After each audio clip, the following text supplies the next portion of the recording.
VK news, राष्ट्र के नाम।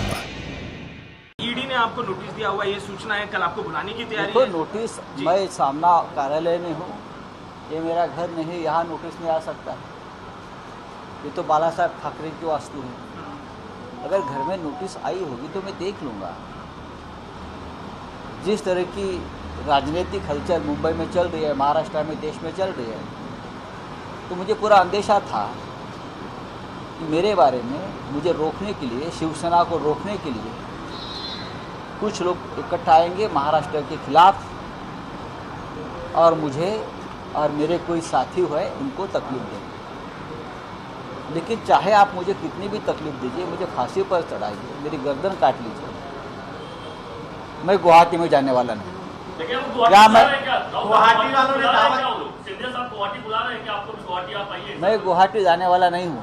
मैं आपको बताता हूँ, मैं बाला साहब ठाकरे जी की जो शिवसेना है उनके साथ खड़ा रहूँगा और उनकी साख बचाने के लिए आखिरी सांस तक मैं लड़ता रहूँगा, चाहे मुझे आप गोली मार दो या मुझे जेल डालो। ईडी के दफ्तर जाइए।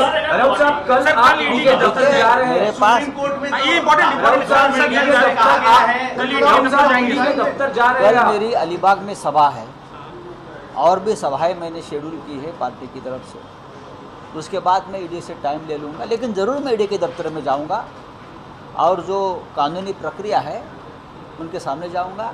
मैं भागने वाला नहीं हूँ। सर, आपका बयान चर्चा में गुवाहाटी जाने को लेकर मुंबई जाने को लेकर असं म्हणणं आहे, सर्वोच्च न्यायालयाची सुनावणी सुरू आहे। याचिकाकर्त्यांचं असं म्हणणं आहे की आम्ही मुंबईत महाराष्ट्रात येऊ शकत नाही कारण आमच्यावर हल्ले होत आहेत, आमच्या घरावर हल्ले होत आहेत, आम्हाला धमक्या दिल्या जात आहेत। तुमचा उल्लेख जो आहे, 40 आमदारांचे मृतदेह मुंबईत येतील। त्यांनी मराठी भाषा समजून घेतली पाहिजे।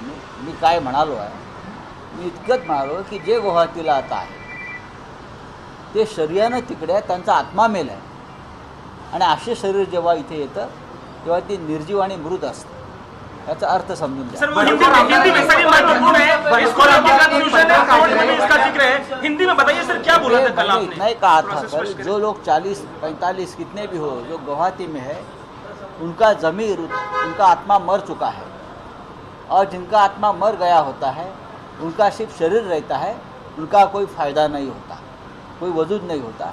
ऐसी बॉडी, ऐसे शरीर यहाँ आकर क्या होगा? उनका तो सिर्फ पोस्टमार्टम होता है। लोग उनके विचारों का और उनके कृति का पोस्टमार्टम करते हैं। ये मैंने कहा, ये पॉलिटिकल स्टेटमेंट है। राऊत साहेब, पण ज्या पद्धतीने उपाध्यक्षांच्या विरोधात अविश्वासाचा ठराव आहे, कोर्टात जे म्हणणं मांडलं गेलेलं आहे की त्यांना अधिकार नाही आहे फ्लोअर टेस्ट, त्यांना आधी कोर्टामध्ये काय चाललंय त्याच्याविषयी मी कोणतेही भाष्य करणार नाही। ती न्यायालयीन लढाई आहे, ती कायदेशीर लढाई आहे। त्यासाठी आमची लिगल टीम, आमचे शिवसेनेचे काही प्रमुख लोक दिल्लीमध्ये उपस्थित आहेत आणि त्याच्यावर बिना जानकारी मैं कोई बात नहीं करूंगा। हमारे लिए वो विषय इम्पोर्टेंट नहीं है। आप महाराष्ट्र के बारे में पूछिए। सर, नेशनल एग्जीक्यूटिव की जो मीटिंग है उसमें क्या आज एकनाथ शिंदे और रामदास कदम पर एक्शन लिया जाएगा? क्या उन्हें नेता के पद से हटाया जाएगा? देखो, नेशनल एग्जीक्यूटिव, राष्ट्रीय कार्यकारिणी किसी भी पार्टी के लिए बहुत मायने रखता है, महत्वपूर्ण है। आज की हमारी जो कार्यकारिणी की बैठक है और हम वहाँ जाएंगे, बैठेंगे, पूरी कार्यकारिणी वहाँ रहेगी, बहुत से निर्णय होंगे, पार्टी के वर्तमान के बारे में सोचेंगे, भविष्य के बारे में सोचेंगे, पार्टी का विस्तार के बारे में सोचेंगे, कुछ नई नियुक्तियाँ करेंगे। ये पार्टी बहुत बड़ी है, राज्य में और देश में इस पार्टी को बनाने में हमने खून पसीना बहाया है। बाला साहब ठाकरे जी हो, उद्धव ठाकरे जी हो, सभी कार्यकर्ता हो, तो ये पार्टी इतनी आसानी से कोई हाईजैक नहीं कर सकता, सोच भी नहीं सकता। ये पार्टी हमारे खून से बनी हुई पार्टी है। सैकड़ों लोगों ने बलिदान दिया इस पार्टी के लिए। सिर्फ पैसा है किसी के पास और पैसे की बल पर कोई पार्टी खरीद नहीं सकता। तो राष्ट्रीय कार्यकारिणी में ये सब बातों पर चर्चा होगी, बहुत ही विधायक निर्णय होंगे। जो संकट है मौजूदा, उसको हम संकट नहीं मानते, वो हमारे लिए बहुत बड़ा मौका है पार्टी विस्तार का। जो भी हुआ उस बारे में जरूर सोचेंगे। सर आज राष्ट्रीय कार्यकारिणीची बैठक आहे, यामध्ये असं म्हटलं जातं की कदाचित एकनाथ शिंदे आणि रामदास हे कदम पहा, पार्टीच्या पक्षाच्या राष्ट्रीय कार्यकारिणीमध्ये अनेक निर्णय होत असतात। पक्षाचे वर्तमान आणि पक्षाचे भविष्य या संदर्भात एक सखोल विचार आणि निर्णय घेतले जातात। शिवसेना हा एक राजकीय पक्ष हा फक्त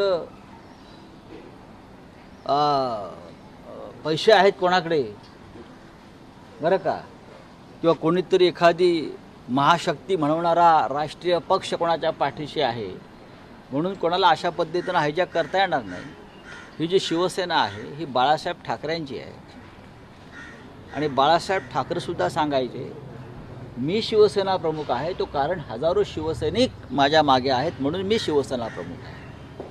आज हे हजारो शिवसैनिक उद्धव ठाकरे यांच्या पाठीशी आहेत आणि शिवसेना हे हजारो लाखो शिवसैनिकांच्या त्यागातून, बलिदानातून, रक्तातून निर्माण झालेली शिवसेना आहे। या अशा प्रकारे कोणाला पैशाच्या, दहशतीच्या आणि अफवांच्या बळावर आपल्या पाठी नेता येणार नाही। पक्ष एकसंघ आहे, मजबूत आहे आणि एकजूट आहे। महाराष्ट्राच्या कानाकोपऱ्यातून शिवसैनिकांची इथे दीड लागली। आता माझ्याकडे सांगली आणि मिरजेचे सगळे शिवसैनिक आलेले आहेत, फक्त आदेशाची वाट पाहत आहे। हे सोपं आहे, हे कोणत्या पक्षात घडत नाही। राष्ट्रवादी काँग्रेस पक्ष हे मजबूतीनं या महाविकास आघाडीच्या आणि उद्धव ठाकरे साहेबांच्या पाठीशी उभे आहेत। आजच्या कार्यकारिणीमध्ये अनेक महत्त्वाचे निर्णय होतील, अनेक महत्त्वाचे ठराव मंजूर होतील, ते मी आता सांगत नाही। पण आजची राष्ट्रीय कार्यकारिणी महाराष्ट्राच्या आणि देशाला, राजकारणाला दिशा देणारी असेल। सर आज एकनाथ शिंदेने थोड्या वेळापूर्वी ट्विट केलेलं की त्यांच्या घरच्यांची, म्हणजे आमदार त्या ठिकाणी आहेत, त्यांच्या घरच्यांची सुरक्षा ही काढून घेण्यात आलेली आहे, तर त्यांच्या सुरक्षेची जबाबदारी सरकारची आहे। अजिबात नाही, असं कसं काय कोण म्हणू शकतं? ते महाराष्ट्राच्या बाहेर आहेत, त्यांनी पलायन केलेलं आहे ढुंगणाला पाय लावून, एक लक्षात घ्या। त्यांची सुरक्षा, त्यांच्याबरोबर त्यांनी महाराष्ट्रातून त्यांचे सुरक्षा रक्षक नेलेले आहेत। त्यांना जी सुरक्षा आहे ती आमदार म्हणून आहे, त्यांच्या कुटुंबांना सुरक्षा नसते, आमदाराला सुरक्षा असते। महाराष्ट्रात या, आपल्या राज्यात या, असं वणवण का भिकाऱ्यासारखे भटकताय तुम्ही? करू नका। हे या राज्याची भ्रत धुळीला मिळते आहे। तुम्ही शिवसेनेचे आमदार आहात ना, स्वतःला वाघ मानता ना, मग बकरीसारखं बेबे करू नका। बकरी जैसे बे बे कर रहे हैं, हाँ, छोड़ दीजिए ये बात। अभी भी मौका नहीं गया है। कल भी रात को शरद पवार साहब और अजीत पवार साहब, जयंतराव पाटिल, प्रफुल्ल पटेल सब मातुश्री पे आए थे। उनके सामने, उनके मौजूदगी में वहाँ से 10 MLA ने हमसे बात की है, उनके मौजूदगी में। अरे क्या बोल रहे हैं, कौन किसके साथ है? आइए आप महाराष्ट्र में फ्लोर ऑफ द हाउस पर, किसमें कितना दम है वो पता चलेगा। और मैं बहुत ही जिम्मेदारी से और कॉन्फिडेंटली बोल रहा हूँ, ये हवा की बात नहीं है। संजय राउत कभी हवा में बात नहीं करता। उद्धव ठाकरे जो चाहते हैं वही मैं बोलूँगा, और हमारे पास क्या है, कौन सी ताकत है मुझे मालूम है। और जो बगावत पे उतर आए हैं वो अपने विधायकी बचाए। सर अविश्वास प्रस्ताव दाखल झालेला आहे, जो वापस लिया गया है, इसके बारे में हिंदी में बात बता दीजिए। जो एकनाथ शिंदे है उन्होंने, बात ऐसी है, देखो मंत्री और मुख्यमंत्री की तरफ से, आप महाराष्ट्र से बाहर है भाई, आप महाराष्ट्र में आकर ये बात कर लीजिए। किसी की सुरक्षा नहीं निकाली है, ये जिम्मेदारी हमारी नहीं है। लोगों का गुस्सा ज़रूर है, अब तक गुस्सा जो है उसका विस्फोट नहीं हुआ है, लेकिन हो सकता है। अभी मेरे पास सांगली के लोग आए हमारे, पूछना चाहते हैं हम लोग क्या करें, अगर ये लोग भड़क गए तो आग लग जाएगी। मैं आपको बताना चाहता हूँ, लेकिन सबको बोला है संयम रखो। मुझे विश्वास है जब ये विधायक मुंबई में आ जाएंगे तो हमारे पाले में आ जाएंगे। सर अविश्वास प्रस्ताव दाखल झालेला आहे। अरे आणू द्या हो, असले कसले अविश्वास? खरं म्हणजे हे जे काही आमदार पळून गेलेले आहेत त्यांच्यावर महाराष्ट्राच्या 11 कोटी जनतेचा अविश्वास आहे। एकनाथ शिंदेवरती कुठल्याही पद्धतीची कारवाई होऊ शकते का? कारण त्यांच्या एका निर्णयाला पाठिंबा देत अनेक लोक इथे गुवाहाटीत पोहोचले। कोणी कोणाला पाठिंबा दिलेला नाही। ज्या क्षणी हे मुंबईत येतील तेव्हा खेला होबे, तो खेल शुरू हुई। चलिए योगी दलों के साथ देवेंद्र फडणवीस मीटिंग कर रहे हैं, उसमें जो अभी मौजूदा राजनीतिक हालात राज्य में चल रहे हैं उसके ऊपर आगे क्या प्लानिंग होनी चाहिए? उसके ऊपर मैं नीति देवेंद्र जी को एक सलाह दूंगा। वो भी राजनीति में बहुत सालों से माहिर खिलाड़ी है। आप इस झमेले में मत पड़िए। फिर एक बार जो सुबह का हो गया था ना वो शाम का हो जाएगा।